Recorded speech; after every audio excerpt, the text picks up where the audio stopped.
Thank you, Mr. President. Mr. President, Mr. Secretary General, distinguished colleagues, I would like to begin by expressing my thanks for the special effort that each of you made to be here today. This is an important day for us all as we review the situation with respect to Iraq and its disarmament obligations under UN Security Council Resolution 1441.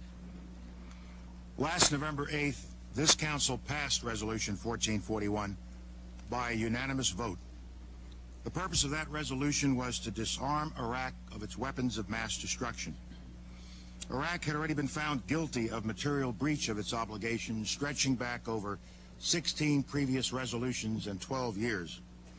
Resolution 1441 was not dealing with an innocent party, but a regime this Council has repeatedly convicted over the years.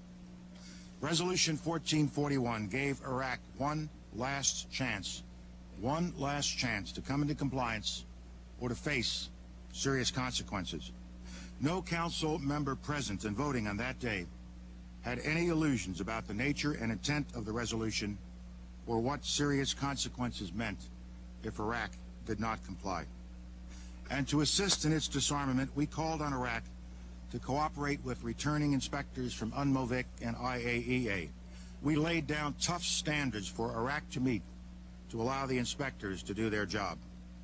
This Council placed the burden on Iraq to comply and disarm, and not on the inspectors to find that which Iraq has gone out of its way to conceal for so long. Inspectors are inspectors. They are not detectives. I asked for this session today for two purposes. First, to support the core assessments made by Dr. Blix and Dr. El-Baradei. As Dr. Blix reported to this Council on January 27th, quote, Iraq appears not to have come to a genuine acceptance, not even today, of the disarmament which was demanded of it, unquote. And as Dr. El-Baradei reported, Iraq's declaration of December 7th, quote, did not provide any new information relevant to certain questions that have been outstanding since 1998. My second purpose today is to provide you with additional information, to share with you what the United States knows about Iraq's weapons of mass destruction, as well as Iraq's involvement in terrorism, which is also the subject of Resolution 1441 and other earlier resolutions. I might add at this point that we are providing all relevant information we can to the inspection teams for them to do their work. The material I will present to you comes from a variety of sources. Some are U.S. sources and some are those of other countries. Some of the sources are technical, such as intercepted telephone conversations and photos taken by satellites. Other sources are people who have risked their lives to let the world know what Saddam Hussein is really up to. I cannot tell you everything that we know, but what I can share with you, when combined with what all of us have learned over the years, is deeply troubling.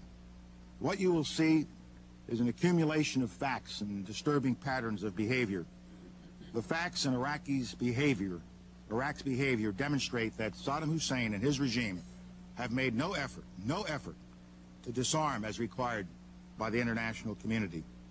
Indeed, the facts and Iraq's behavior show that Saddam Hussein and his regime are concealing their efforts to produce more weapons of mass destruction.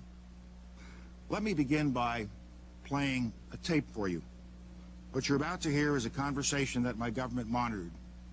It takes place on November 26th of last year, on the day before United Nations teams resumed inspections in Iraq. The conversation involves two senior officers, a colonel and a brigadier general from Iraq's elite military unit, the Republican Guard.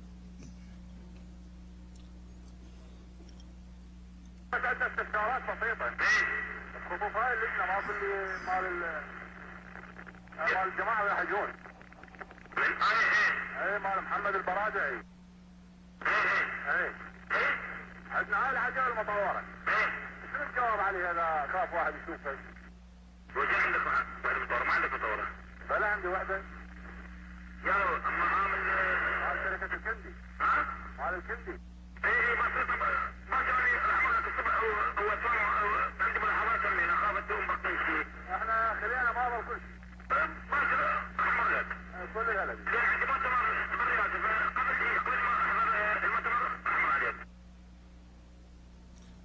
Let me pause and review some of the key elements of this conversation that you just heard between these two officers. First, they acknowledge that our colleague Mohammed al-Bailout-they is coming, and they know what he's coming for, and they know he's coming the next day. He's coming to look for things that are prohibited. He is expecting these gentlemen to cooperate with him and not hide things. But they're worried. We have this modified vehicle. What do we say if one of them sees it? What is their concern? Their concern is that it's something they should not have, something that should not be seen. The general is incredulous. You didn't get a modified. You don't have one of those, do you? I have one. Which? From where? From the workshop. From the Al-Kindi company. What? From Al-Kindi. I'll come to see you in the morning. I'm worried you all have something left. We evacuated everything. We don't have anything left. Note what he says. We evacuated everything. We didn't destroy it. We didn't line it up for inspection. We didn't turn it into the inspectors. We evacuated it to make sure it was not around when the inspectors showed up. I will come to you tomorrow. The Al-Kindi company. This is a company that is well known to have been involved in prohibited weapons systems activity. Let me play another tape for you. As you'll recall, the inspectors found 12 empty chemical warheads on January 16th. On January 20th, 4 days later, Iraq promised the inspectors it would search for more. You will now hear an officer from Republican Guard headquarters issuing an instruction to an officer in the field. Their conversation took place just last week on January 30th. سيدي العزيز نعم توجيه السيد رئيس أركان الحرس اليوم بالمؤتمر نعم فتشون الاعتداء اللي عندكم نعم لاحتمال وجود عتاد محظور نعم لاحتمال وجود عتاد محظور بطريق الصدفة نعم ودزينا لكم كتاب بتفتيش مناطق الاستقراب والمناطق المتروكة نعم هذا بعد ما نفذتوا مضمونه اتلفوا الكتاب يعني ما اريد احد يشوف هذا الكتاب ماشي ايوه ماشي ممنون. Let me pause again and review the elements of this message. They're inspecting the ammunition you have. Yes. For the possibility there are forbidden ammo. For the possibility there is by chance forbidden ammo, yes. And we sent you a message yesterday to clean out all of the areas, the scrap areas, the abandoned areas, make sure there is nothing there. Remember the first message, evacuate it. This is all part of a system of hiding things and moving things out of the way and making sure they have left nothing behind. You go a little further into this message and you see the specific instructions from headquarters. After you have carried out what is contained in this message, destroy the message because I don't want anyone to see this message. Okay. Why? This message would have verified to the inspectors that they have been trying to turn over things. They were looking for things, but they don't want that message seen because they were trying to clean up the area to leave no evidence behind of the presence of weapons of mass destruction.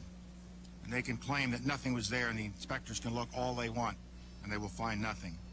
This effort to hide things from the inspectors is not one or two isolated events. Quite the contrary. This is part and parcel of a policy of evasion and deception that goes back 12 years, a policy set at the highest levels of the Iraqi regime. We know that Saddam Hussein has what is called, quote, a higher committee for monitoring the inspection teams, unquote. Think about that. Iraq has a high-level committee to monitor the inspectors who were sent in to monitor Iraq's disarmament.